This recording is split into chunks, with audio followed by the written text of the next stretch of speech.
I am very pleased to introduce our guest speaker, Dr. Mallcom Smith of the UNH Cooperative Extension Program. He's Associate Professor and Specialist of Youth and Family Education and Policy. Dr. Smith is a former staff member of the renowned Manager Foundation, developing education programs for adults serving abused, neglected, behaviorally challenged, and educated children. He's also responded to over 200 cases of youth violence in schools and communities throughout the United States and Canada, including Newtown and Columbine. Dr. Smith is here today to share his expert research and analysis regarding bullying awareness. Please help me welcome Dr. Mallcoms Story. I've been to these kind of talks before, and usually they suck, so don't ever applaud until the guy's done. I promise this won't suck, and if it does, you don't have to applaud. I was asked to come over, I think, after presenting some information to HR at UNH, and so I'd like to focus my remarks on Academe this afternoon, but I'll also try to talk about any other questions you have on bullying.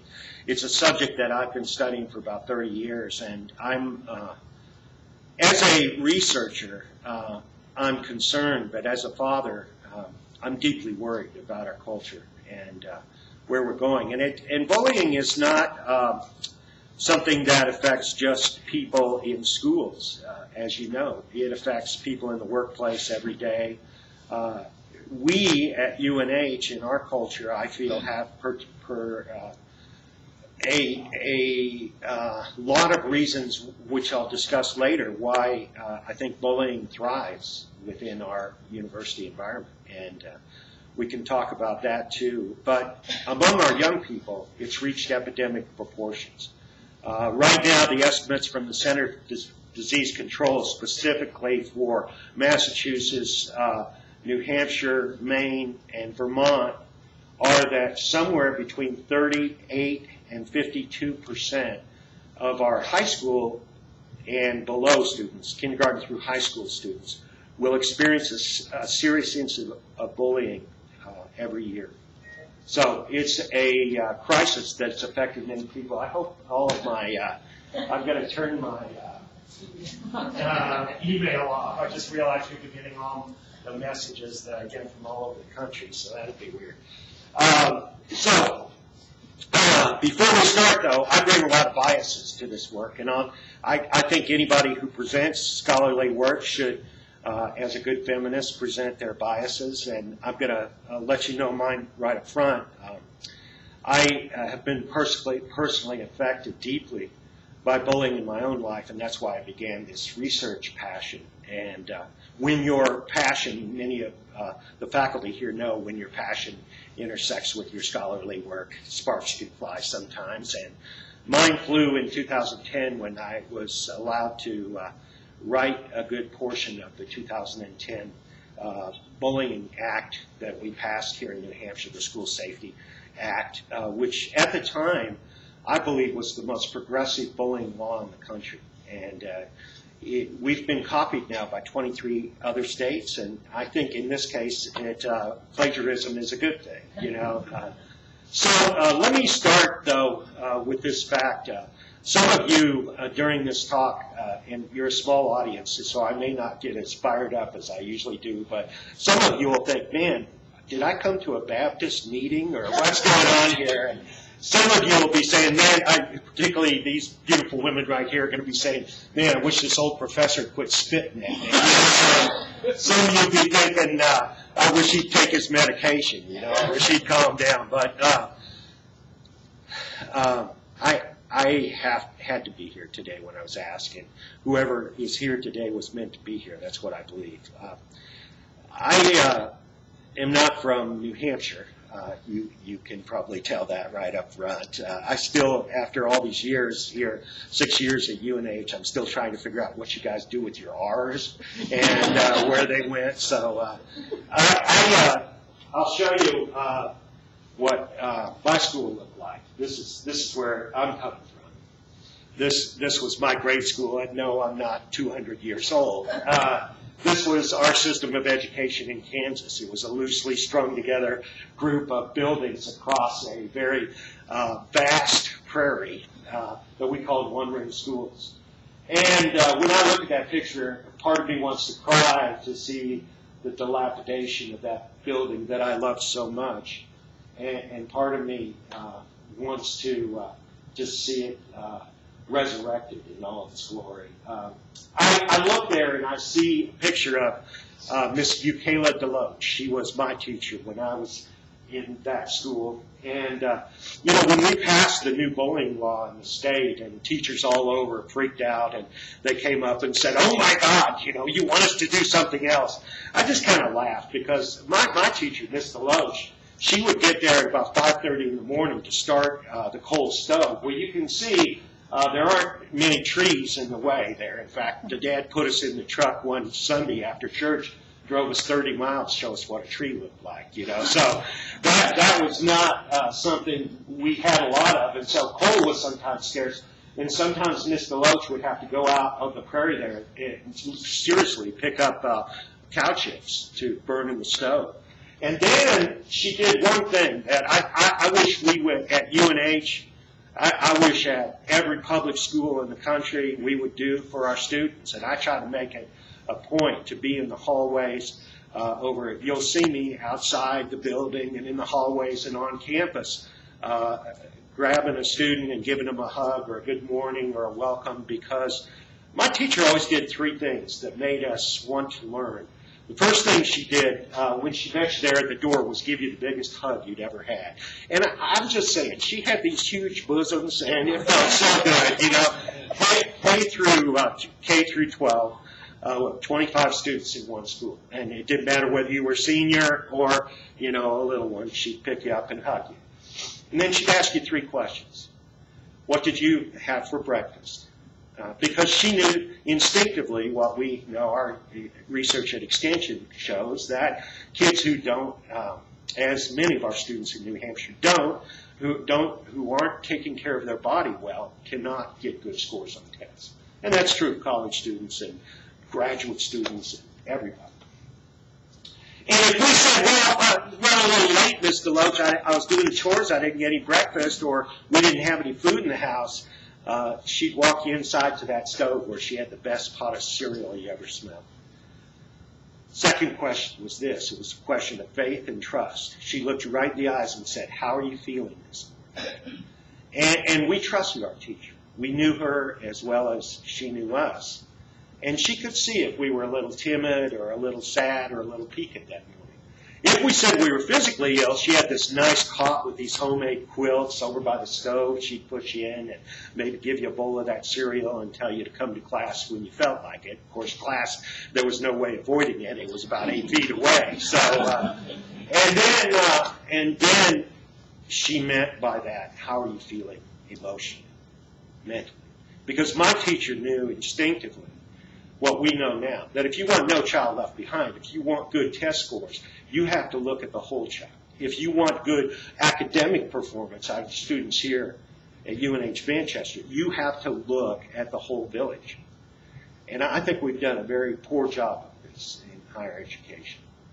If you want teachers to perform at their top, faculty members, you have to look at the culture that you create at the university. And I think we're afraid to talk about it. So I'm going to talk about it today.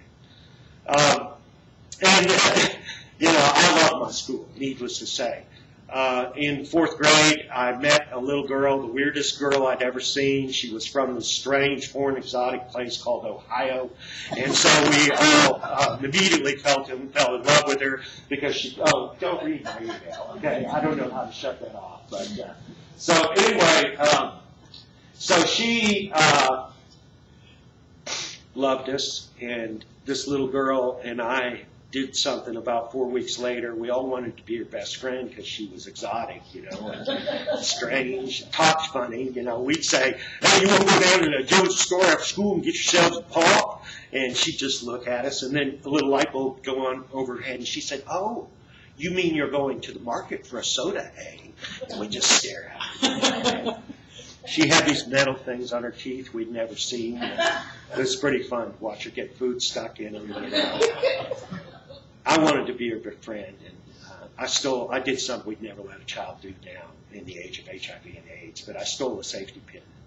we were hiding out behind the school, and you could see pieces of it left. There was a slipper slide and then an old merry-go-round back there. You remember merry-go-rounds before the lawyers came and took them all away? And we were on that merry-go-round, and we got down behind it. We had a little dugout place where the teacher couldn't see. It's the only place on the prairie she couldn't see us. And so we got down there, and I took that safety pin, and we pricked each other's middle finger, and then we squoze it till we bled really good, and put those two fingers together and spit 3 times. That was it. We were blood brother, blood sister, turns out, for life. And as we grew in this environment, we grew in love. But would you agree with this? There are moments in people's lives, I've noticed, that happened that quick. Yesterday, there was a moment in many people's lives that would change their lives forever. And I saw evidence of that as I did rounds at the hospital trying to counsel some of the folks who were feeling the effects, some of their families who didn't understand the misery and violence that they saw, as I do every time in my work on the National Crisis Team of responding to horrible tragedies, mostly in schools. And this moment in time came for me.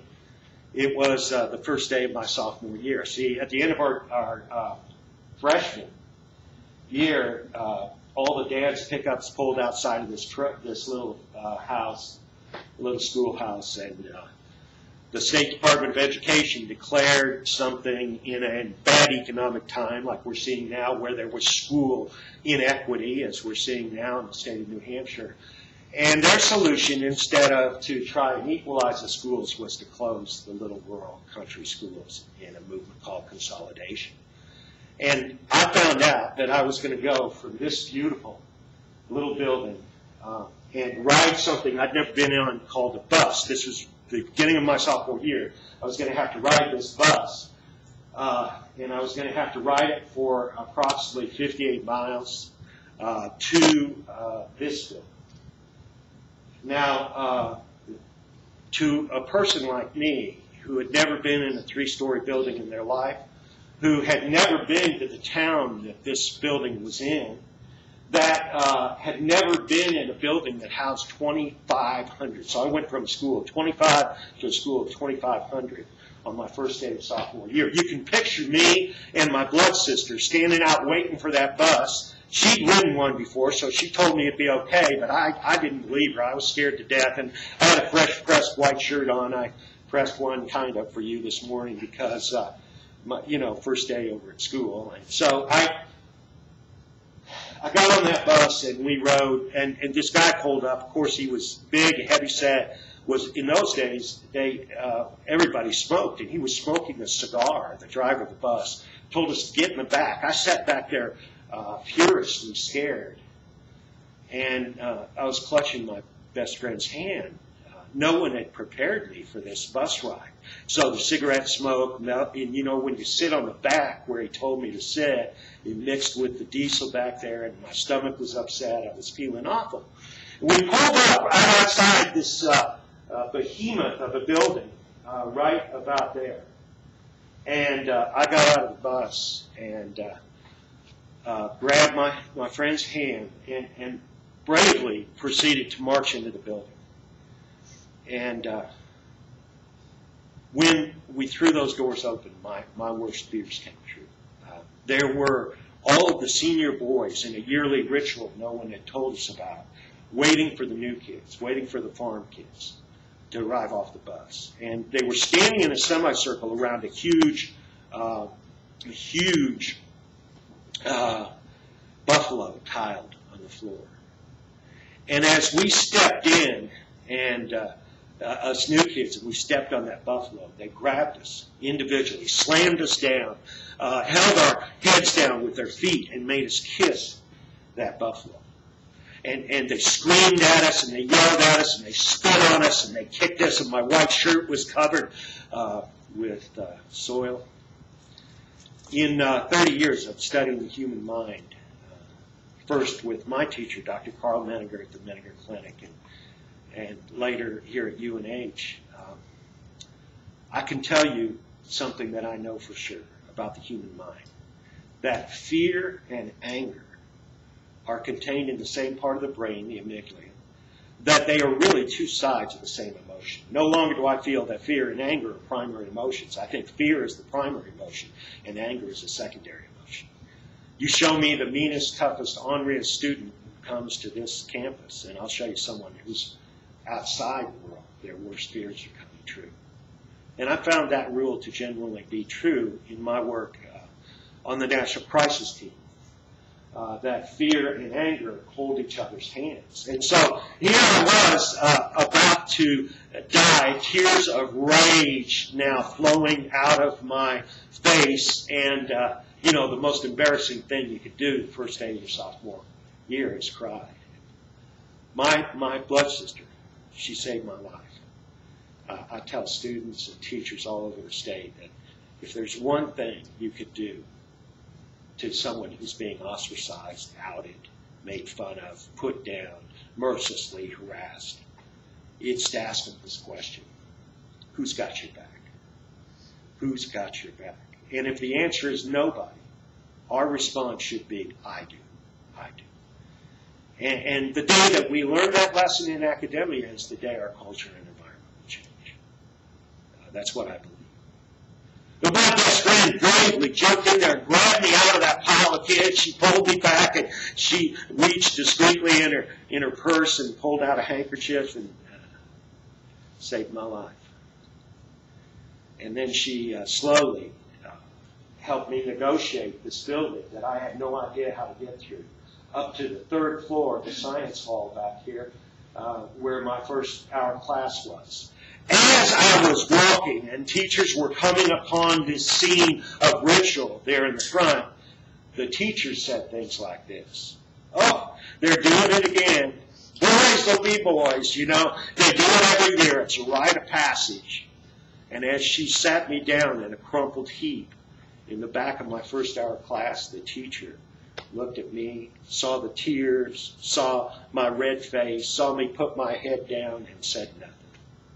And that was the day I learned to hate. I learned to hate people in education. I learned to hate people in my community.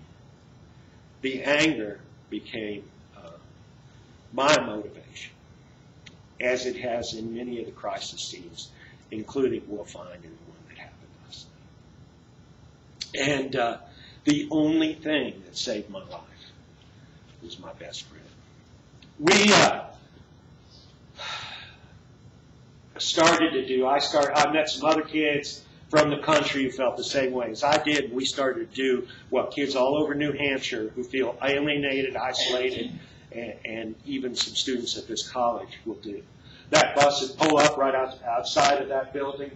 I would immediately run around behind it. Out here in the parking lot would be a Volkswagen van or a pickup truck, and we screw-ups, we'd jump in it, and we'd forget you. And anything to do with education, we'd get in that truck, pull away, spend the day smoking dope, drinking beer, smashing people's post office boxes, postal boxes on the dirt roads, and shooting guns, whatever we could do to forget you. And that was all fine until my dad found out, and then my dad found out I'd been ditching school, and so his solution was to get up before his chores every morning at about 5:30, get me out of bed, throw me in the pickup, drive me to school, and walk me in the building in my first hour class. Well, you can imagine the shame I felt then at having my dad, Some of the students at a recent school reunion said, I believe your dad was there more than you were. How come? I think he probably was. About the fifth day, my dad drove me out. This man in a coat walked up, a sport coat. And he introduced himself to myself and my father, and he said to me, we've been talking about you, and everybody's agreed we've got a place for you. Well, I found when anybody says that to you in your life, you should run. Yeah. Here's what he said. We've got a place for you, and he took me out of my dad's arm, walked me through this building, out these back doors, and right up here to this row of trailers. You see this? And you'll see these trailers all over New Hampshire in high schools. He went to the third one, There's still some of them operating, and that one had a wheelchair ramp going up into it. And as he led me up that wheelchair ramp, my life changed forever. As we walked in, I looked up and I saw 4 letters. 4 letters that would bring me here today to talk to you. 4 letters that are permanently embellished in my brain. S-P-E-D, SPED. That was the day I became a SPED. Now let me tell you about that in those days. I was in a room full of 36 children with 1 teacher. A teacher who had taught, I believe, a few years past her brain.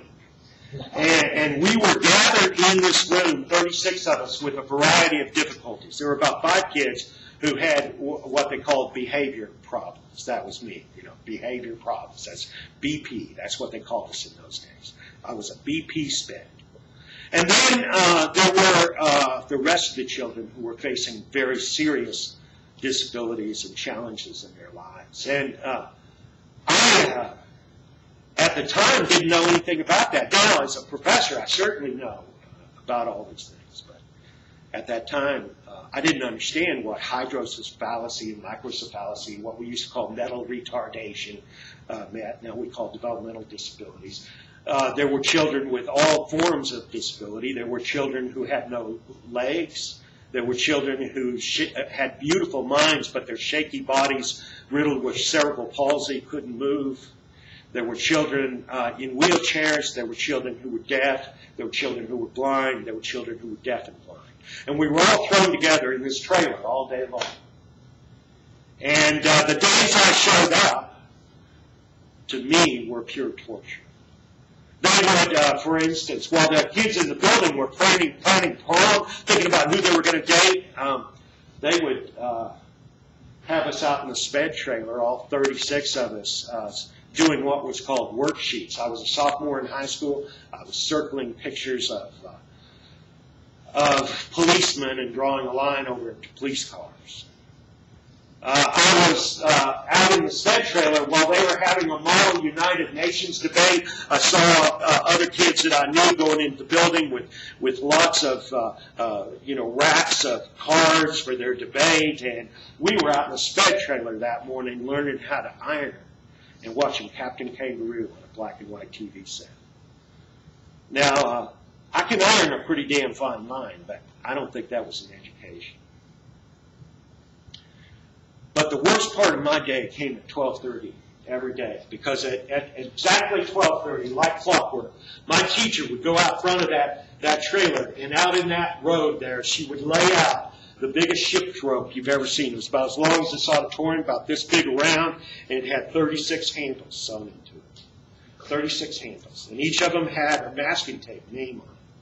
And we had exactly 4 minutes to get all the children out there. If you were in a wheelchair, we had to wheel you. If you were blind, we had to lead you. And get them lined up according to their names, and then get in our own line. If we didn't, the teacher would come down and smack us with a ruler as hard as she could.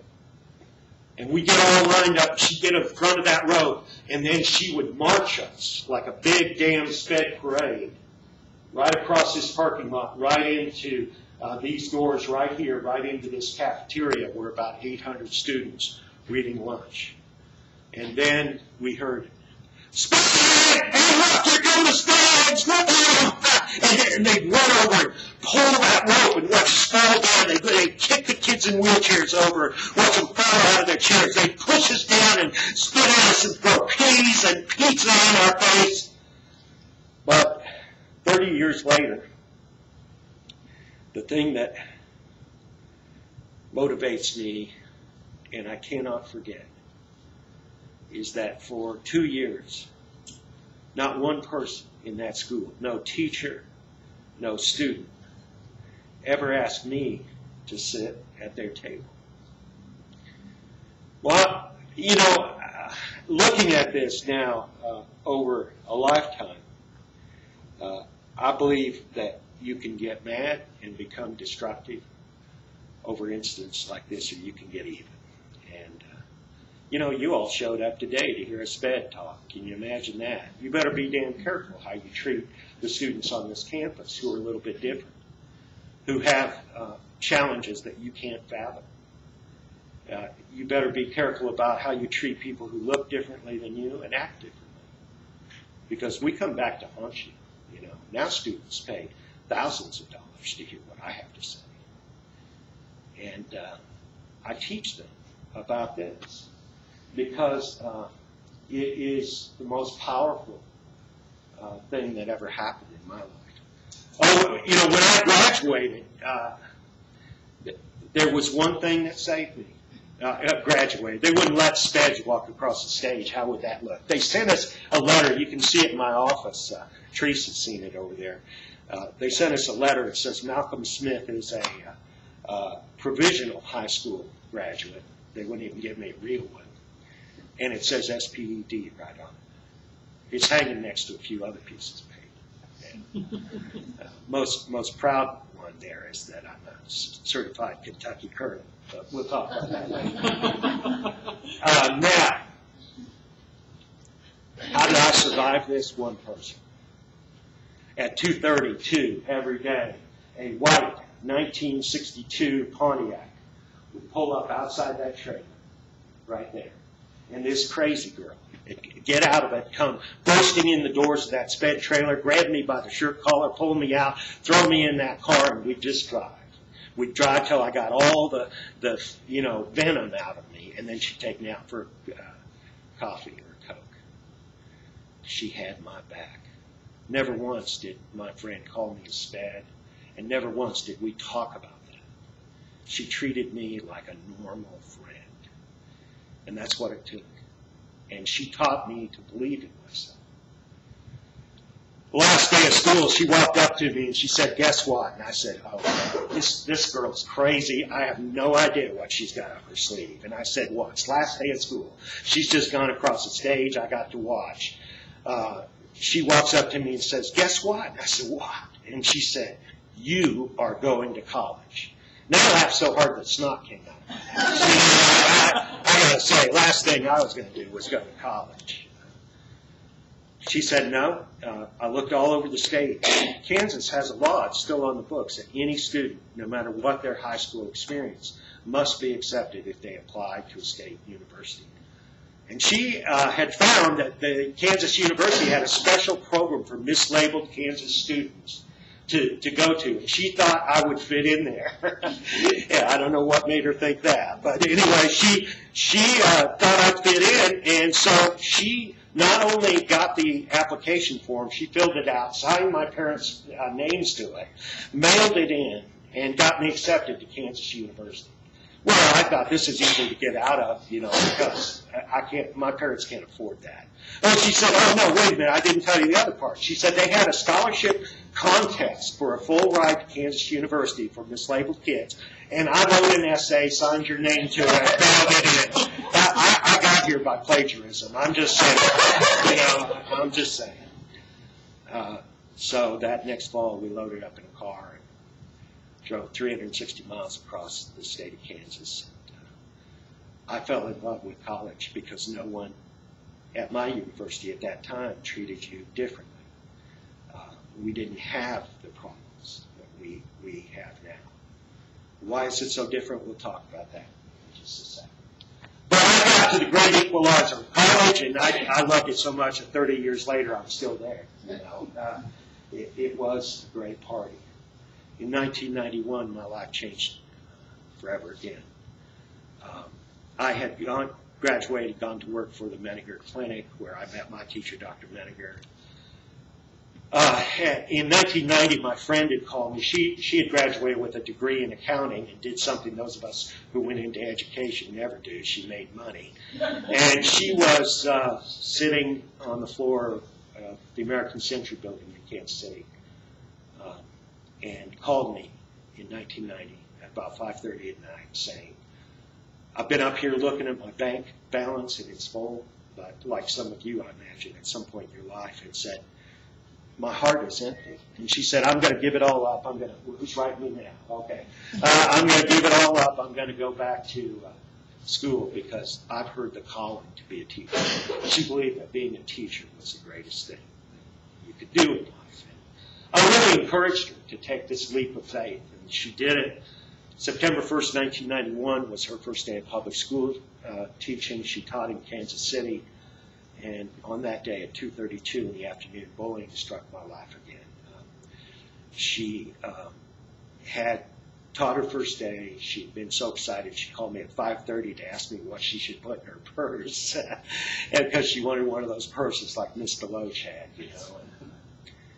And then she taught. At about 2:15, she went outside. It was a beautiful Kansas fall day. She was sitting on a fire escape outside this inner city building very close to 16th and Vine in Kansas City. And she was looking at, I think, a maple tree that was across the street. There had been a young man at that school who was gay and had been outed by a group of girls. In 1991, if you were gay and you were outed, it was like a death sentence. Peers would do the most unthinkable things to you. And this boy had been the victim of a group of girls who had gone to his house the night before, taken spray paint and other paint and written fag across his parents' car, across his house, and then had burned a cross on his yard. And in semi-South Kansas, the burning of a cross in the state that originated the Posse Comitatus and many other hate groups is a very powerful message. That boy sat up all night, grabbed his father's gun, and headed to school the next day for vengeance, feeling the same way I had felt many times in my life. And he came up to the school at exactly 2:30 looking for those girls. My friend, first day of teaching, she was about this tall. She had beautiful auburn hair. She was sitting on that fire escape with her head down, looking at her grade book, thinking that thing that we teachers always think on the first day, that, man, I can change the world, and I've never been so tired in my life. And this boy walked towards her. He got within 12 yards of her, mistook her for one of the girls in this posse that had destroyed his life, and he pulled out a gun. The eyewitnesses there said that my friend did what you might do. She did what people I've only seen as chalk drawings in places like Boston yesterday and in Newtown not so long ago have done. She couldn't believe that there was a ninth grader in front of her with a piece, and she started to tremble and shake, and she screamed, "Oh my God, I got him, give it to me!" And that's exactly what he did 3 times. The third bullet destroyed her heart. And I, since that day, have dedicated my teaching, my work, my passion to stopping this destruction of bullying. As a member of the National Crisis Team, you will soon find the information that I've been privy to about the Newtown shooter who was totally ostracized and bullied in his community and his school. This does not surprise me. When I participated in 2003 with a man named Voskuil at the U.S. Department of Education, you can read the research we did, Voskuil et al. We found that bullying was, in fact, the only factor we could link 54 school shootings together, bullying and severe harassment. And I think stopping it in all of its forms is what I plan to do before I die. So that's why my bias is why I'm here.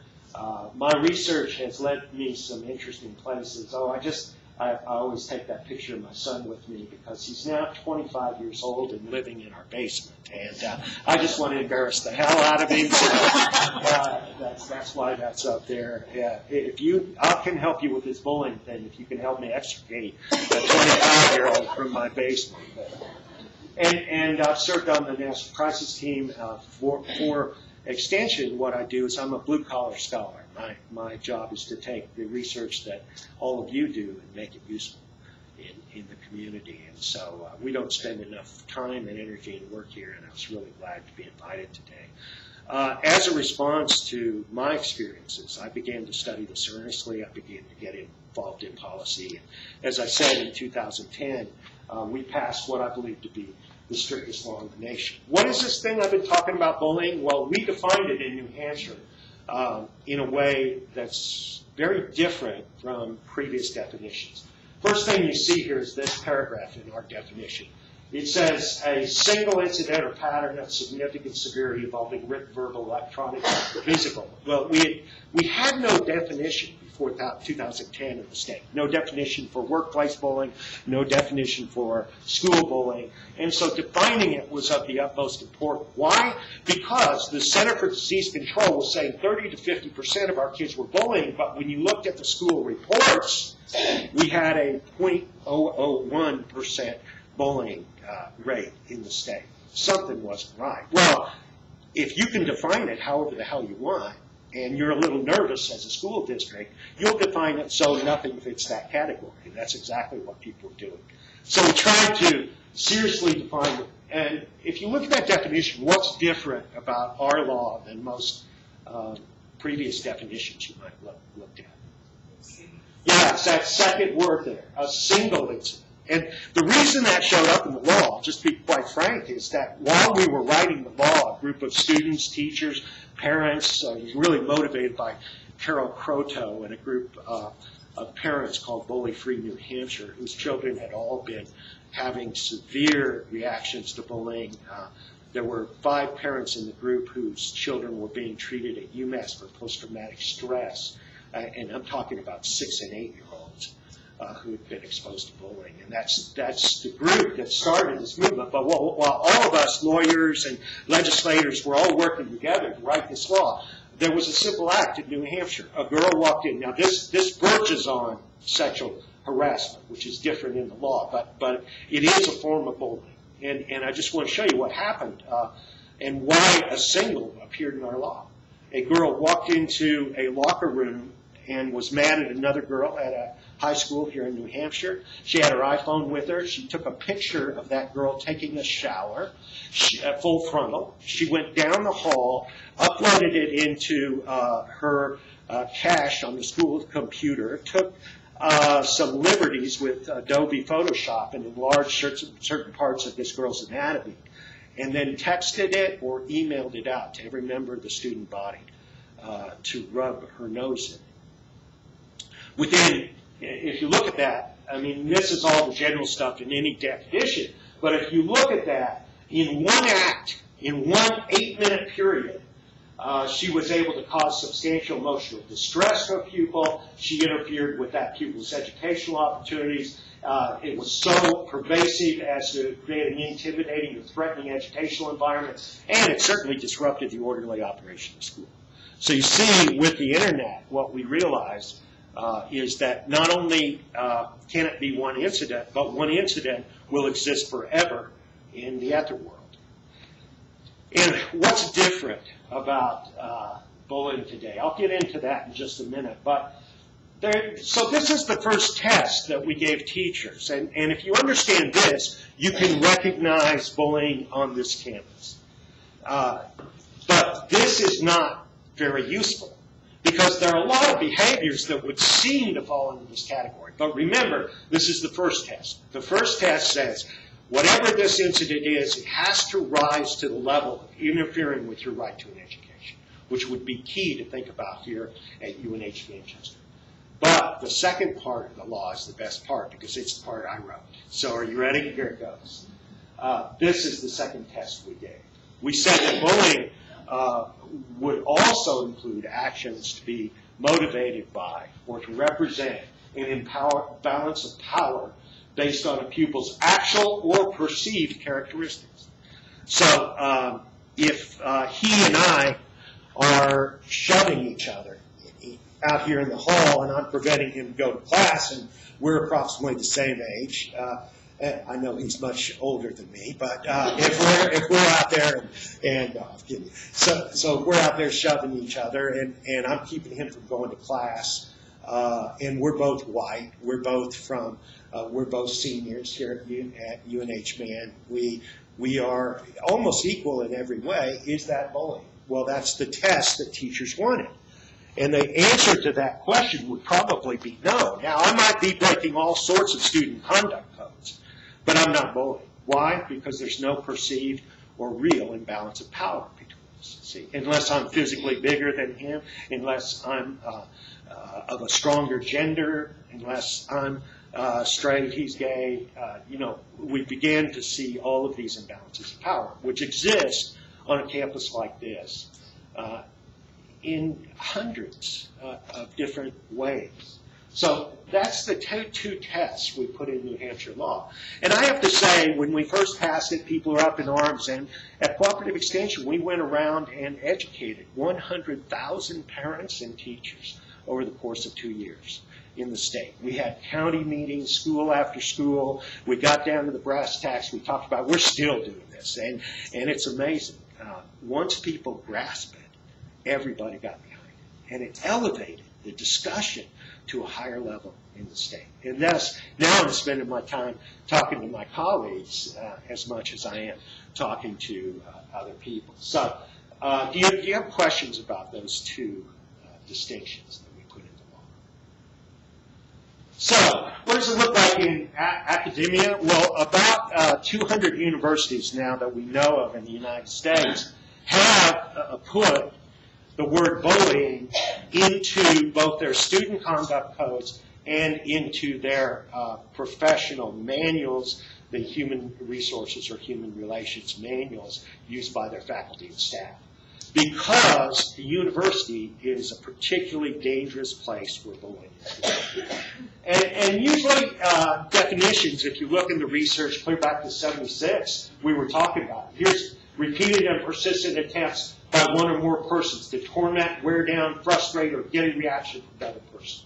That is close to what we call mobbing, which is a common university construct, where people deny information, deny access to other members of the faculty or to students. It's treatment that consistently provokes pressures, frightens, intimidates, or otherwise discomforts. And that's a broad general definition that's worked fairly well in some universities. Or another construct that's come up is hostile and unethical communication that is directed in a systemic way by one or a few individuals who, due to mobbing and or psychological terror, so this concept comes up, psychological terror in the university, and we do see. This is a beautiful definition that comes from Oxford in England. Europe is about 20 years ahead of us on this. Almost every university, private or public in Europe, has a definition as comprehensive of this. I won't go into it, but look at all the things that they include. Offensive comments, verbal or physical threats, insulting, abusive, embarrassing behavior, humiliating, open hostility, deliberating. All of these things go on our campus at UNH in Durham and UNH in Manchester. And they've specifically defined those as a certain way. I think it's time, and the reason I came here today is that a group of us from the tri-councils, which are the councils that are PAT staff, our professional and technical staff, our administrative office assistants, and our clinical faculty, are not protected, although the union specifically has some protections around bullying. It's never mentioned in the USNH policies. The word, they're afraid. And I just have to say that. People are afraid of it. Because we've moved towards a business model at UNH, but at USNH, but we don't live in a business world. We live in a very highly political environment. And I'll show you some of the reasons why. Just real quick, this is the most common definition in the country, and a good place to go to look at more information about this is the Workplace Bullying Institute, WBI.com. They have probably been the group that has helped pass the most workplace bullying policies and laws in the nation. But so these are some examples of bullying in the academic world. Unwanted, and this works professor to student, student to professor, and certainly faculty to faculty. Unwarranted or invalid criticism, blame without actual justification, being treated differently than someone in your cohort, being made fun of online, and online is key here. In the in the state of New Hampshire law, we said something ethically that now is law. So we put an ethical responsibility in law. We said, look, if a kid comes to you and says that last night I was on Facebook and somebody said something so scary or so damaging that I'm afraid to come to class, then by God, it is the school's responsibility to investigate, because we entrust, just as we entrust our college students to you while they're here, we entrust our high school students to the school system for most of their day.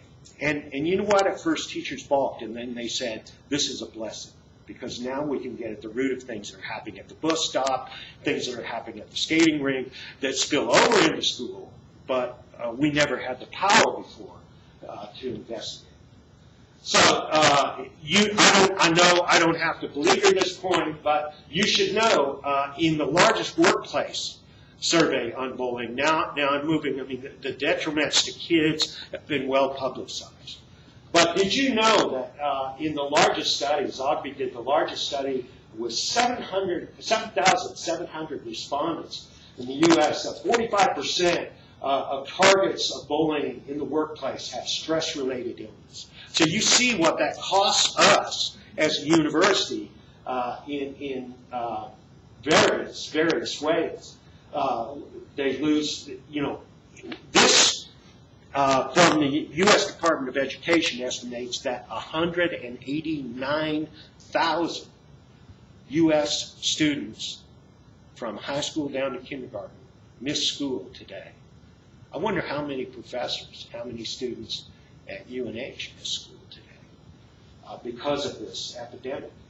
It causes, at its minimum, anxiety, loss of sleep, loss of concentration, all things important to our academic careers. 1 in 7 adult suicides are directly related to bullying.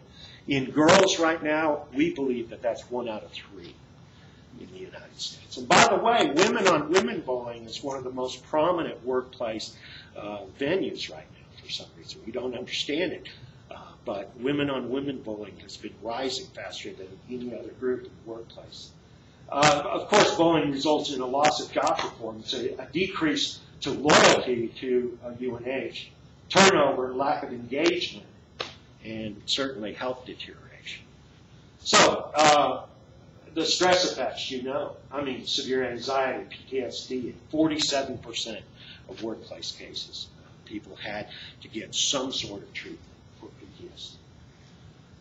So, what are the unique characteristics of the place we work that make it ripe for bullying? And it's not just UNH. I'm not picking on UNH. I'm saying the university, in academia. We have some things that make it even worse than school grounds for bullying. One is the tenure system. And anybody in this room who's been through that process knows that it easily, with one person, it can turn and change very, very powerfully. Also, when you become tenured, you become more special. We have many special people, but when you get tenure in this university, you're more special than others. And so your behavior is less accountable. I think one of the things that we see, and I don't know how it works here in your culture because I know it's a little bit different, but something we've studied at UNH that is really a root of the problem is compared to 8 other universities where I've taught, we have the weakest department chair structure that I've ever seen at a university, where department chairs really have no training and no responsibility. In the department I teach in, people become chair by default because nobody else wants to do it. And there are fights about who has to do it, and that does not set up a good supervisory role or a good collegiality among faculty. We have incredible imbalances of power at the university, faculty power over administrative staff, faculty power over students, administrative staff over faculty, on and on. The other thing we have is a very you guys are probably functioning better because you're the most decentralized area of our campus, except for maybe our county offices of UNH Extension. But there's a decentralization, really understanding what's going on. And because of that, it becomes very, your culture and climate is very dependent upon who your immediate supervisor is. And although we have a new coaching model, at this point, our chairs of departments have never been exposed to. We have a culture and climate of critique. That's why we're here. That's what I was taught in my PhD program how to do, was critique people. And so right away, my job is to be critical of others. And like I said, everyone is special, but some are more special. So what do we know about the cost of this? Well, bullies who bully in school, bully through college, and then end up in the community bullying. Bullies are likely to beget bullies. If you bully, you are likely to have children who bully.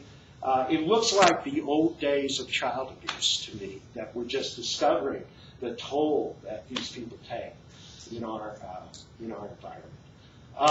The immediate response, as I said, that we've learned through the research is to ask every member of the faculty, everybody you teach with, every member of your department, every member of your class, who's got your back.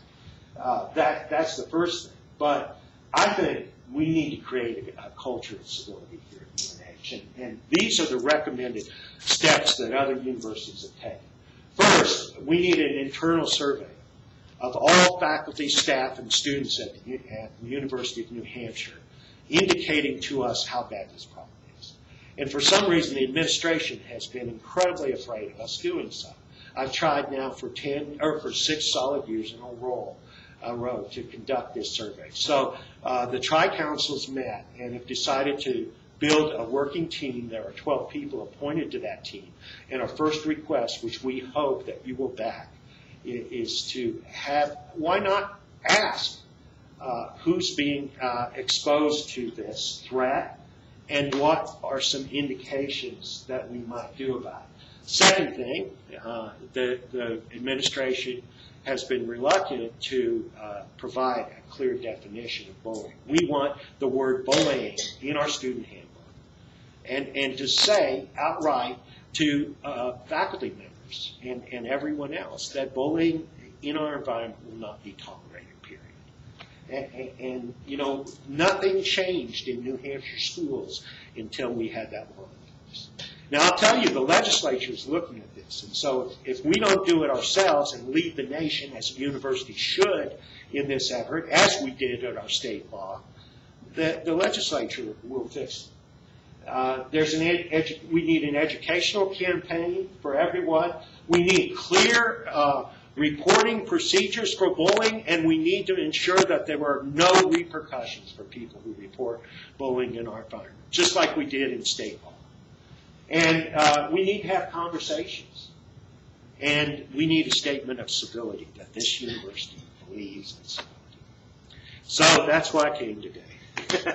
And I hope you have some questions for the short time we have. So, with no repercussions, it sounds good, but I really wonder how that works in practice. So let me give you an example. And this does not properly describe it. Say I am a faculty member, and I do have an issue with, say it's a colleague, but that colleague is a tenured faculty member, and I am not tenured. Right. So there's clearly a power differential. That person could be on my tenure committee. And right. Maybe I haven't, those things you described, the behaviors meet those criteria. And when it comes time for tenure, we can say no repercussions, but, Regina, your scholarship just not up to speed. And you know what? You really don't have the same advising. Right. So we can say no repercussions, but it will all be under the guise of performance or something else. Right.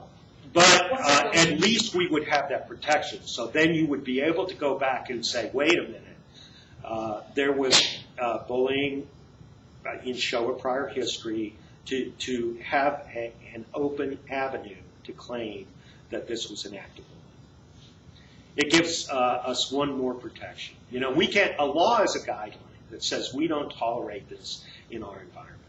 How we carry it out is still always going to be a question. Luckily, with the New Hampshire law, the action has been overwhelmingly positive. So, we worried that all these kids would come running and make false claims of bullying. Well, yeah, that happened for a little bit. And then then we started developing programs so the kids could understand it. Right now, we have 1,600 elementary students, 6th and 7th graders going through a program that we developed, a cooperative extension called the Courage to Care. And so we're teaching kids, not only how to be, instead of teaching the negative side, we're teaching how to, be civil again. It's a civility crisis, and you can only legislate so much, but it's a civility crisis, yes. I have discovered that for the most part, those that bully do not perceive themselves to be bullies. They generally perceive themselves to be right. Yeah. But they don't perceive themselves as bullies. So there's a difference in perception that is also goes with the Absolutely. Yeah, Absolutely. But when you use this test, the message that we give to everyone in the environment, and that becomes the discussion, is you cannot abuse power in this institution. And when that message gets out, as it has in our public schools, it begins to subtly change the culture. But we have to do the education process along with that. So it's both a crisis of legislation and education. And that's the only way that you can make this work. But that's what we do well at the academic level, I think, is educating our students. But why not, this is becoming a greater issue in workplaces all across the country. There have been 6 attempts to pass a workplace bullying law in the state of New Hampshire, and it will continue to come up every year. And why not lead, on this? Hi, Teresa. Do you have a question? Well, a comment question. You mentioned earlier that sexual harassment is a form of bullying, and I'm thinking about how long it has taken. Yeah. I wouldn't say we've arrived on that issue either. No, we I haven't. remember as a graduate student and my master's program, wicked long time ago, being on some of the first task forces that were designed to discuss sexual harassment. Can you bring some lessons from what happened? Yeah, I think first is that once it became in the policy manuals, that there was an educational process that happened, which was really positive. I think the second thing is that we have seen sexual harassment, gender-based harassment, decrease in the university setting since we brought it out in the open. And I have to say, I think guys particularly got the message, and that's why we've seen a drop. But now we're seeing bullying spring up in other places, job competitiveness. We've cut staff here, and that causes a really bad environment for this thing to grow. But there are 3 types of bullying that are protected under the civil rights law. That is bullying of the sexual nature in any way. It raises above bullying to a civil rights violation. And the second is if you bully anyone on this campus or anywhere for their race or for their religion. Those are elevated above this. And that's true in grade school as well as it is at the university level. But it's all that stuff in between that we really don't cover with our policy. And so all I'm asking is that you join me in asking the question, why don't we mention this? We know it's a problem. We know the consequences. You saw it again last night. And I'll guarantee you, when we find this perpetrator and understand the oppression of whatever type that this person has been through, that will be an element. That's almost irrefutable evidence that we have of these mass killings. That doesn't excuse anybody's behavior, but it really helps us understand it. And once again, we're becoming, but it goes deeper than that. I believe we're having a civility crisis in this country. And, in closing, I've gone over my time, and I'll be happy to stay here as long as you do. But Benjamin Franklin, he had this crazy idea. Franklin, after the Declaration and Proclamation had been written, and he was kind of done with his duties to the service of Thomas Jefferson and others. He got this crazy idea. And Jefferson was driving the Founding Fathers nuts with it. He wanted to guarantee that we had schools for our children. And he called this idea of his the high school. It wasn't because kids would be older. It was like high tea. You know, that America would have a special place. And in this place, he said, it would be the fundamental job to teach our young people civility. Because, Franklin said, without civility, we can have no democracy. And I think our democratic system is breaking down. If you look at our political discussions, if you look at the fact we can't even have a joyous Boston Marathon, if you look at the fact that our town political discourse has gotten so hateful that many towns have to have police officers there, when you look at the fact that our students are treating each other with such mean severity that we had an incident in the state here 2 weeks ago at a small high school you all probably drive by every day where a student suffered brain injury over a bullying incident where the gym teacher was blocked by the bystanders from responding. I mean, we have, I wish you could read my email. You almost did, but that's the sort of thing that, the crisis that we're seeing. And I think, you know, we are taking the lead. We've taken the lead on so many things in New Hampshire that this would be a great thing for us to do. So thank you for your time. Thank you for coming. If you want to really talk more about this, my job at Extension is to do that. I'm available to you. We have experts all over the state who are working on this issue in the schools, and we have this wonderful program. I brought some information if you're interested. This is a brochure that written by this great guy, Dr. Smith, in 2010, and I am so proud. This is the most widely distributed publication in the history of the University of New Hampshire. Can you believe it? A 14-page brochure I'm holding. There have been now 390,000 of these distributed throughout the state and the nation. Those are available free online if you go to the Cooperative Extension website, which is brand new. It looks beautiful. And I brought some information. You can just go to couragetocare.com to see the work that we're doing to stop meanness among our kids. We were able to significantly improve the empathy scores of 600 New Hampshire middle schoolers, who, by the way, in their initial tests on the basic empathy scale, one of the best scales in the nation to measure where your kids are at on empathy, our kids in the second richest state in the richest nation on earth scored lower in their pre-test than kids in Afghanistan, Africa, and many other places throughout the world. And that really started us. So we've begun a project at Cooperative Extension where we now have an army of teachers trained to teach civility in the schools again. And it's a great program. It's working. The kids, the best thing is the kids love it. And so if your seventh grader comes home and says, we're having this weird class once a week called the Courage to Care, just think of Dr. Smith, okay? Thank you. And you can come get information, or I'll be happy to stay and talk if any of you have questions. Thanks so much for having me over today.